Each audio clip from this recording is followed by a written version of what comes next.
Arne Slot makes the Spain midfielder Martin Zubimendi Liverpool's main transfer target.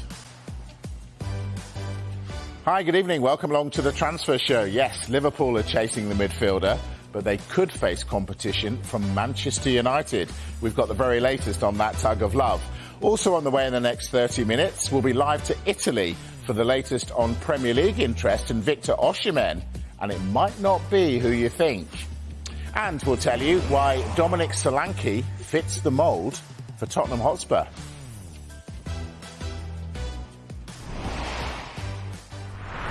So let's start with Liverpool then, the only Premier League side not to make a senior signing so far. Tim, we've mentioned Zubimendi. How close? Well, Liverpool are interested in signing him. As you mentioned, Arne Slot has yet to make a signing. They've got the new sporting director in at Liverpool as well, Richard Hughes. He's a Spain international, good pedigree. You might remember him from the Euros final when he came on to replace Rodri, who limped off.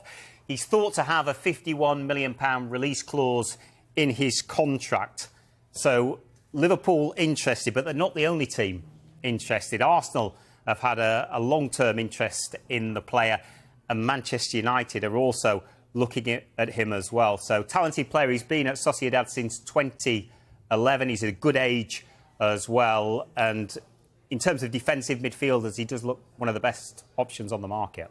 Michael, Tim mentioned it. Manchester United interested in as well. How interested? One of a number of options. We know Manchester United want another midfielder, but it's a longish list. Richard Rios from Palmeiras, Burnley's Sander Berger, who you know very well, Real Sociedad's Martin Zubimendi, and Fiorentina's Sofian Amrabat, of course, who had a loan spell at Manchester United last season. Didn't go particularly well, really, in the end. Few injury problems. Did pretty well, though, in the FA Cup final. But the interest in PSG's Manuel Ugarte, which we've talked about all summer so far, not at the moment with those prices quoted. Berger's an interesting one, isn't he? Because he came in at Sheffield United. He was a big money signing for them, did really well in his first season, has gone on to Burnley. But if he were to sign for Manchester United, he's very, very close friends with Erling Haaland. So that will be interesting across the city. They are big mates. But, yeah, a player that's certainly got a lot of potential and maybe a little bit of untapped potential as well if he was to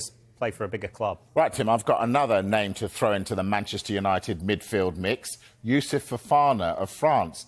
What about this one? Yeah, Manchester United have held initial talks with Monaco over the signing. They're exploring the conditions of a deal for the player. He's a midfielder who went to the World Cup with France. He was part of their squad. He was part of the French squad at the Euros as well. So, again, he's got good pedigree. United are looking at a number of options. We've already mentioned another one of those tonight. But, yeah, he's into the final year of his contract at Monaco. Again, he looks a good age and he looks to have the kind of profile that Manchester United are targeting in this transfer window. OK, let's talk Tottenham Hotspur then, Michael. We know they want to add a forward. We mentioned Dominic Solanke. Is that a goer? I think potentially, Mike, yes. There is certainly interest from Tottenham Hotspur in Dominic Solanke. My understanding is there's not been talks between the two clubs as of yet, but he is on their list. We've said all summer Spurs would like to sign another forward, and Solanke is on that list. Right. You said a forward, but you've said consistently to me a versatile forward. Is he not just a straight down the middle number 9? Ultimately, he's an out-and-out centre-forward. But Dominic Solanke can also play as a 10. He's also played in wide positions before for previous clubs. He can do a bit of everything. That's what Ange Postecoglou likes in his forwards. And we have to say as well, like I've said to you all summer, Mike, Spurs want to sign English players. They're looking at homegrown players. Now, as I have to reiterate, there's been no discussions yet between the two clubs, but we do know that Tottenham Hotspur are interested. Now, you've got to look at it from Tottenham's point of view. Of course, it's been nearly over a year now that Spurs sold Harry Kane to Bayern Munich, and he's back on Saturday. Spurs play in Bayern Munich, and I will be there. But Harry will be delighted. Yeah, he can't wait to see him. But Spurs have yet to properly replace him. So let's wait and see. Is it Dominic Solanke? But obviously, you know, not getting into the Euros squad. He had a great season for Bournemouth last year. That would have hurt him, Mike. Yeah. And maybe he's thinking another move. I mean, he's not told Bournemouth yet he wants to leave at all. But maybe this will interest. Do we think a move to Spurs is the sort of move that would suit him? A crack at a potential top 6 side? He might think he deserves another opportunity, but at the end of the day, Bournemouth took the punt on him. They've paid big money to sign Dominic Solanke. Last season, he had a brilliant season.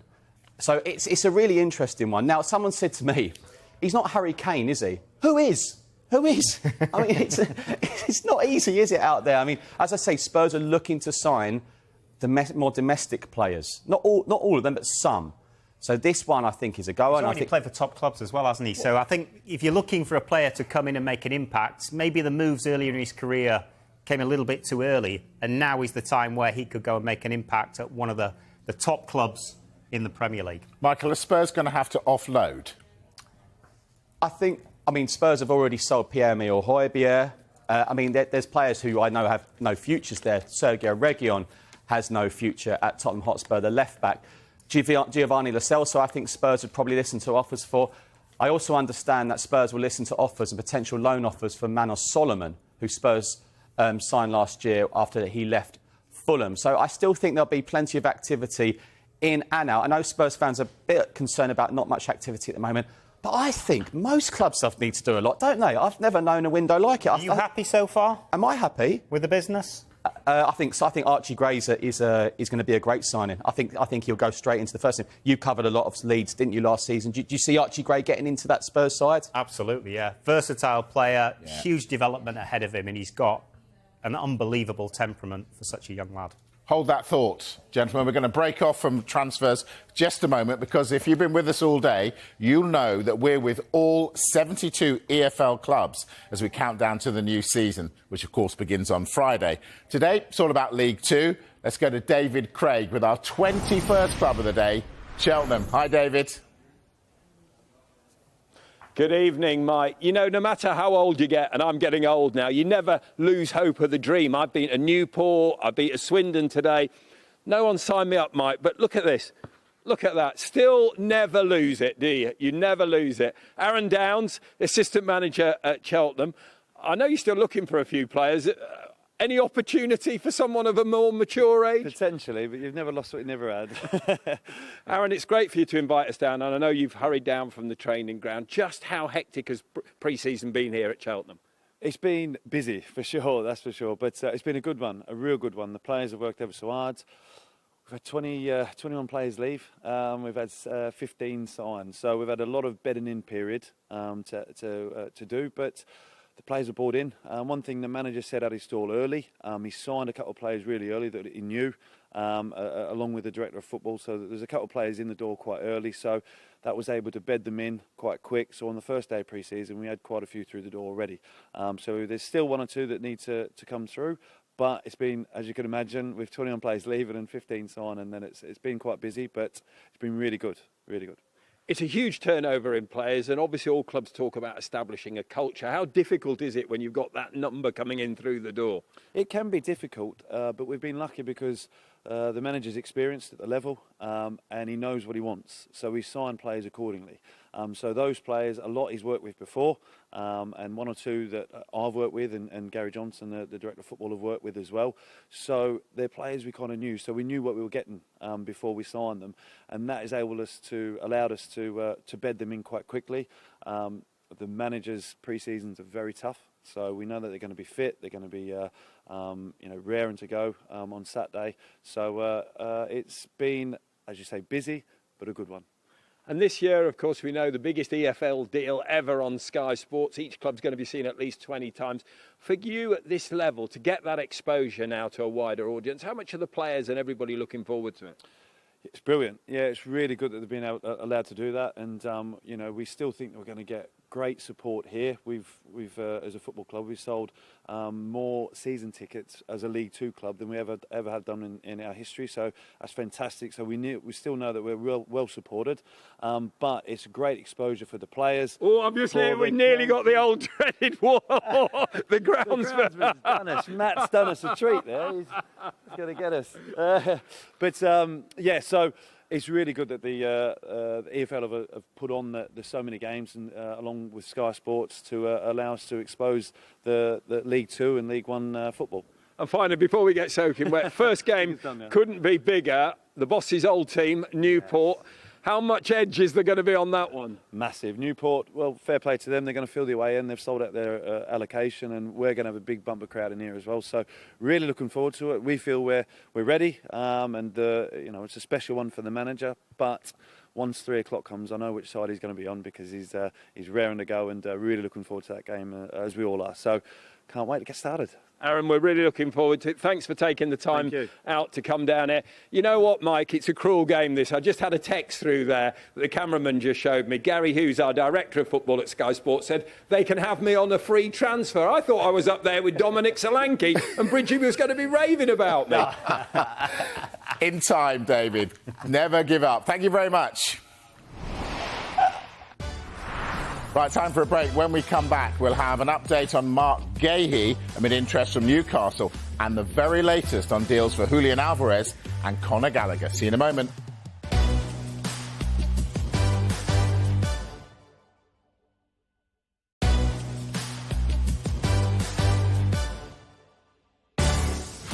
Hello again. This is the Transfer Show. We've got a quick line from Arsenal. They play Bayer Leverkusen at the Emirates this evening. Bayer Leverkusen, who lost one game all season last season. Anyway, Jurrien Timber not in the matchday squad. Now, deep intake of breath, Arsenal fans. There have been reports he suffered an injury setback. We've got a reporter, Paul Gilmore, there at the game. He'll find out more as soon as he knows. We'll know, and then you'll know. All right, let's talk deals then, gentlemen. Deals that have dominated the window so far. Clearly, Julian Alvarez. Michael, does he play for Atletico Madrid yet? Not yet, but it looks like it's very close. Paperwork getting sorted for what? Honestly, Mike, when this came through to us at Sky Sports News yesterday, I had to sit down. Eye-watering figures. Honestly, around. You spent most of your day sat down. Unbelievable. Up to £81 million. He's been a huge success, of course. Show me your medals. He can get them all out, of course. But, of course, he wasn't an out-and-out forward at Manchester City. They're going to make an unbelievable profit. As we said, deal worth up to £81 million. Maybe a decision, some confirmation over the next 24 to 48 hours. But I know Man City fans will be wishing him all the very best. But Manchester City, the board, everyone upstairs will be saying, that's great value. Yeah, that's great value. You say 81, I say 82 million. Oh, even more. Sorry, everyone. Even more money. So, if this happens, which we think it's going to happen, Tim, does that mean Omarodion is on his way to Chelsea? Yeah, the two were always linked. So Omarodion to Chelsea, that looks to be moving forward at a pace as well. £38 million is the new fee for that one. £38 million as well, the fee for Conor Gallagher to Atletico Madrid. That one moving in the right direction as well. He's been given permission to fly to Madrid. The medical is booked in for later this week. So these are two deals that are not quite there yet, but they're getting very, very close. I want to go back to Manchester City, if I may. Beginning of the window, lots of noise about Ederson and the fact that he'd be off. Since then, it's gone all quiet. What do we know? Well, Al Nassr, Al Ittihad, two clubs in Saudi that were both interested in signing him. But since then, they both signed goalkeepers. So it's gone a little bit quiet on that front. There have been no further developments as yet. So as things stand, nothing imminent on that front.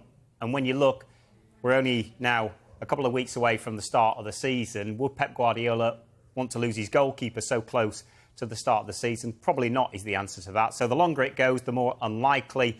But of course, it could change if a big money offer comes in. Could indeed. What about City's approach to letting players go, Michael? They kind of go, if you're not happy, you're on your way. Is that because they're in such a position of strength they can afford to do that? Possibly. I mean, Pep Guardiola has been very open on players, and I really like listening to Guardiola the other week when he said about when they've spent a certain amount of time at the club, they have that opportunity to pursue moves elsewhere, like Kevin De Bruyne. But ultimately, you don't want to lose your best players. I just feel with Manchester City at the moment, keeping the players they want to keep is key, and maybe bigger changes coming maybe in a year's time, potentially, with Pep Guardiola himself. Kevin De Bruyne will be a year older. The Julian Alvarez one, going back to that, is clearly, wow, this is a fantastic offer. Do you think you need a freshness to the squad, though? Just the 1, 2, 3 players to come in, just to, especially when you've had so much success, that a new body or two comes in and and reinvigorates the squad. Definitely, I think so, yeah. And it'll be interesting to see how Manchester City get on this season, because we look at Arsenal, I think they look a lot stronger at the back. Calafiore is a brilliant signing. If they're going to strengthen as well, they're really going to go for Manchester City this year. But then Manchester City fans will probably come back and say, we had De Bruyne out for a big chunk of last season. And Haaland. And Haaland, of course. So, very interesting. Let's see how this transfer window moves on when City receive this massive fee from Atletico Madrid. And don't forget, they've got Savinho in the door already. Yeah. You touched on Conor Gallagher, Tim. Where are we with his move to Atletico Madrid? It's pretty much there in terms of he's been given permission to fly to Madrid. The medical's booked in, so it will take a little bit of time until it's completed in terms of the formalities. But as things stand, that one is going ahead. We expect it to be finalised over the course of the next few days when he goes out for the medical and all the details are sorted out. So it's getting close, very close, but not there yet. Michael, Tottenham were interested, weren't they? So what happened? Well, I think if you look at the fee that Conor Gallagher's going to go to Atletico Madrid for, we're about around £33 million. Chelsea Football Club were never going to sell Conor Gallagher to Tottenham Hotspur for £33 million. So there was a Premier League tax. Of course, Villa liked him as well. There were reports that he turned down Aston Villa. But Spurs were interested. But as we've said on the show, the bulk of where Spurs want to spend is a versatile forward. And we've stood by that throughout this summer. There was interest in Conor Gallagher. They're going to look elsewhere, and it looks like Conor Gallagher is heading to Madrid. OK, Gallagher was at the Euros. Martin Guehi impressed at the Euros, Michael. We know that Newcastle have had a bid rejected. So what is Crystal Palace's stance over the player? I think they're pretty relaxed, Mike. Look, they've got a great relationship with the player. He returned today with Ebeze after a short break after representing England at the Euros. And Guehi, as I said, he can hold his head high after those performances. But Palace rated him extremely highly before the European Championships. Palace can't exactly say not for sale because he's got 2 years left on his contract, but they still are going to want a lot of money for him. So it'd be interesting to see what happens. As of yet, no other club's gone in for Mark Guehi. It does look like Newcastle at the moment. Maybe it's a bit of a surprise to one or two, but then you look at the clubs who are well stocked to the back, but we know it's Newcastle. Will they come in with another bid? We'll see over the next few days. Given how well he played at the Euros, are you surprised that no one else has come in yet? I think other clubs are interested, but I'm not surprised because of the figures involved. He's going to be expensive. And a lot of the top clubs, they either don't need a centre-half or they won't be able to afford him in this window, or they have priorities elsewhere. Even for Newcastle, given the figures, it will be a difficult deal for them to do because they've got a budget and they're looking at strengthening other areas of the squad as well. So I'm not surprised, even though he was so good. From his point of view, I think Crystal Palace will want to keep him, but this could be a good chance for him to move off the back of such an impressive performance at the European Championships. Does he need to move up a level now and play for one of the top clubs in the Premier League, especially with the change in manager for England? The new manager comes in, competition for places in those central defensive positions. He's made his way into the side. He'll want to stay there under the new manager. All right, I want to talk Brighton now, Tim. We touched on Mats Hummels yesterday. Any movement on that one? No, they're interested in signing him. We told you about that. They've made contact with the German international. He's a free agent, vastly experienced. Of course, he's 4 years older than the Brighton boss, but there are other clubs interested as well. So that's the state of play. They've registered their interest. Dialogue is underway, but he does have options, so it will be down to the player. Right. Again, yesterday we mentioned Newcastle and the possible signing of Asula. What's happened there? Yeah, that one's going ahead as expected. We're still waiting for the formal announcement from Newcastle. £10 million plus £5 million in add-ons. Young striker who's got a lot of potential. He's had his medical on Tyneside, so we're just waiting for that one to be announced. And we're going to be joined by his former strike partner at Sheffield United a little bit later on the transfer show. Oh, tell me more. Ollie McBurney. Ollie McBurney. Excellent. Hi, Ollie. I did know you were coming on. I was just building the tension. Michael, Fulham.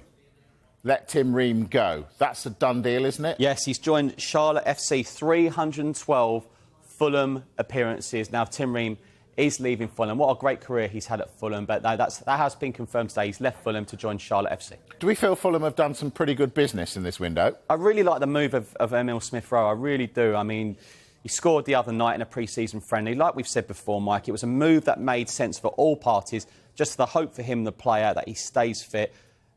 maybe a tad light up front. We'll wait and see. I think João Palhinha, he's such a brilliant player. I think Vincent Kompany will be so thankful that Bayern Munich have got the money to pay for him. He's a proper six, one of the best in Europe. Every time you see on our Sky Sports News side panel, Premier League when it starts, he tops every stat you want to see in a six. He's a real loss. But look, they've got a top head coach in Marco Silva. I'm sure he'll get it right. Another Chelsea youngster, Tim, on the move. Tell us. Yeah, Alfie Gilchrist is joining Sheffield United has joined Sheffield United on a season-long loan. A player with a lot of potential. He's had his opportunity in the Chelsea first team already. He'll join Chris Wilder, who's got a good track record with young players, especially players that have gone there on loan. And I think in that competitive environment in the Championship, it will help his development, because one thing is for sure, Chris Wilder will be urging his side to go on and try and get back into the Premier League. He'll be looking for a big season from them, and they've made some good signings already in this window. They have indeed. Michael, you weren't with us yesterday, and we were trying to work out who's winning the window. We went with West Ham at the moment. What do you think? Oh, my goodness. Yeah, I really like Calafiore signing at Arsenal. I really do. You know, it just strengthens them a little bit more. And I think if they get a couple more of their targets, then they're really going to give Man City a good go again. I like what Villa have done, but I think Douglas Luiz is a real loss. Yeah. I think West Ham have done some good business. They can get a right back in, then great. Villa have got Champions League football as well, which, as we saw with Newcastle last season, it stretched their squad to the limit. They had a lot of injury problems, and that balancing act between Premier League and Champions League is very, very difficult.